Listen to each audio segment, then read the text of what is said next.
安排的部分是拜訪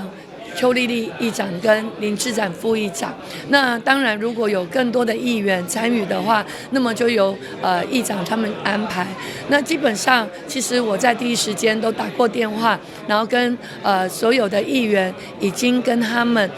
這個拜託，也希望大家共同在一個團結的氣氛之下，我們的目標就是2026我們要贏，而且要打出全壘打。我們2028一定要把2028我們賴清德總統他連任的選票要贏過2024。我們除了打電話給所有的議員以外，其實我們也跟市長也有通上電話。那麼我們也拜託了我們秘書長，黨的秘書長來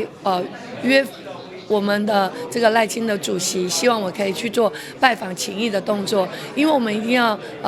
對於我們的第1屆、第2屆我們的市長，還有第3屆、第4屆的市長，能夠去做請益的動作。台南新聞林英跟採訪報道。